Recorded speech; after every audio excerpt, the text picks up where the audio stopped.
तो हेलो नमस्कार दोस्तों, कैसे हैं आप लोग। उम्मीद करता हूँ सब लोग बढ़िया होंगे। तो आज की इस वीडियो में हम बात करेंगे बिटकॉइन हेल्विंग, एक सुपर ट्रेंडिंग और एवरग्रीन टॉपिक है, आपको पता ही है। उसके ऊपर बात करेंगे, क्या बिटकॉइन हेल्विंग रैली आ चुकी है 2025 में। तो दोस्तों, आपने कभी ये चीज़ सोची है कि बिटकॉइन जो है हर एक 4 साल में उसकी कीमत अचानक से क्यों बढ़ जाती है। कौन सी वो रहस्यमयी घटना है जो क्रिप्टो मार्केट को एकदम हिला देती है। उसको बोलते हैं बिटकॉइन हेल्विंग। आज इस वीडियो में हम जानेंगे कि आखिर बिटकॉइन हेल्विंग होती क्या है और उससे बिटकॉइन की कीमत पे कैसे असर पड़ता है, और अगली हेल्विंग कब होने वाली है जिससे पूरी दुनिया जिसके ऊपर पूरी दुनिया की नज़रें टिकी हुई हैं। पहले तो आपको बता दूं बिटकॉइन है क्या। सबसे पहली हम बात करेंगे, बिटकॉइन एक डिसेंट्रलाइज्ड डिजिटल करेंसी है। मतलब इस पर किसी सरकार या बैंक का कंट्रोल नहीं होता। इसे 2009 में सतोशी नाकामोटो नाम के एक एनोनिमस व्यक्ति या ग्रुप ने बनाया था। बिटकॉइन नेटवर्क में हर ट्रांजैक्शन को वेरीफाई करने के लिए कंप्यूटर्स का एक ग्लोबल नेटवर्क काम करता है, जिसे बोलते हैं माइनिंग। और माइनिंग में जब कोई माइनर एक ब्लॉक को सॉल्व करता है तो उसे रिवॉर्ड के रूप में कुछ बिटकॉइन मिलते हैं। ठीक है, शुरुआत में ये रिवॉर्ड था 50 बिटकॉइन पर ब्लॉक, लेकिन सतोशी नाकामोटो ने बिटकॉइन की जो सप्लाई है उसको लिमिटेड रखने के लिए खास रूल बनाया था। 4 साल में ये रिवार्ड आधा हो जाता है, तो इसको बोलते हैं बिटकॉइन हेल्विंग। जैसे स्टार्टिंग में माइनस को 50 बिटकॉइन मिलते थे, ठीक है, तो पहली हेल्विंग के बाद वो 25 बिटकॉइन रह गए, दूसरी के बाद वो 12.5 बिटकॉइन रह गए, तीसरी में वो 6.25 वो रह गए। अब चौथी हेल्विंग जिसमें रिवॉर्ड 3.125 बिटकॉइन पर ब्लॉक हो गया। मतलब 4 साल में नए बिटकॉइन की सप्लाई हाफ हो जाती है। अब इससे बिटकॉइन पे असर क्या पड़ता है, देखिए। अब जब नए बिटकॉइन कम बन रहे हैं तो सप्लाई कम हो गई, डिमांड अगर सेम है बढ़े जाए तो नेचुरली प्राइस ऊपर ही जाता है। ये वही है जो हर हेल्विंग के बाद बिटकॉइन में बुल रन देखा गया है, इसी की वजह से बुल रन होता है। 2012 की हेल्विंग के बाद $12 का बिटकॉइन $1000 तक गया था। 2016 हेल्विंग के बाद $650 से $20,000 तक गया।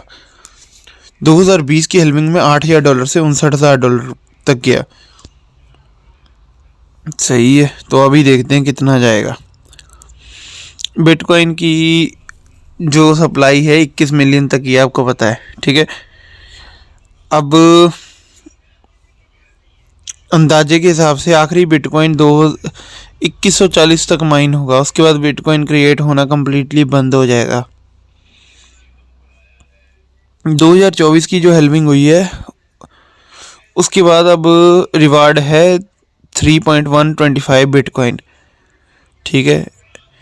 अब 2025 में प्राइस मतलब हाई जाने की मतलब उसमें है। तो अभी मैं आपको बताता हूँ, अभी के टाइम पे bitcoin price today in dollar, bitcoin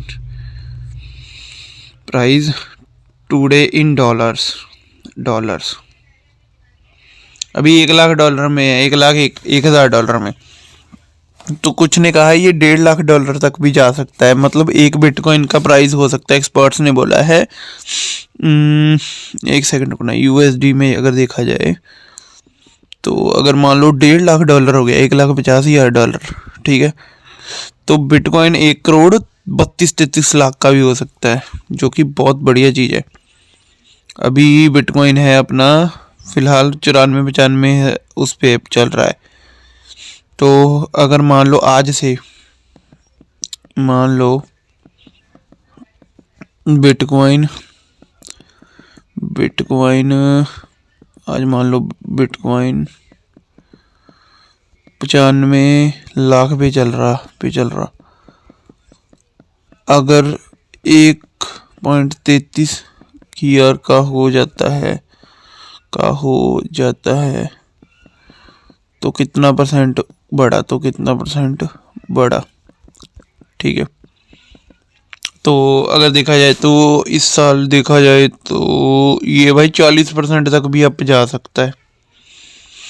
तो मेरे को तो लगता है इससे बहुत ज़्यादा जाएगा, क्योंकि बिटकॉइन में रैली बहुत तगड़े लेवल की होती है। तो मैं आपको यही बोलूँगा, इन्वेस्टमेंट करते रहो, ठीक है। बाकी माइनर्स के लिए हेल्विंग थोड़ा चैलेंज होता है, क्योंकि उनके रिवॉर्ड हाफ रह जाते हैं, लेकिन इन्वेस्टर्स के लिए अपॉर्चुनिटी होती है, क्योंकि सप्लाई कम होने से स्कैर्सिटी बढ़ जाती है। तो इसीलिए बिटकॉइन की वैल्यू बढ़ती है। तो अभी बिटकॉइन ने लो बनाया है, अब आप जाने की बारी है। तो मैं आपको यही बोलूँगा, करो इन्वेस्ट, दबा के करो, लेकिन देख के थोड़ा सा। टैक्स जरूर फाइल करना, जो इंडियन गवर्नमेंट ने हमको टैक्स का बता रखा है, जितना टैक्स बनता है 30% के हिसाब से। बाकी रैली इस हिसाब से तो यही लग रहा है कि बिटकॉइन अप जाएगा, तो कर सकते हो आप लोग इन्वेस्ट। बाकी आप लोग की मर्जी। मिलते हैं नेक्स्ट वीडियो।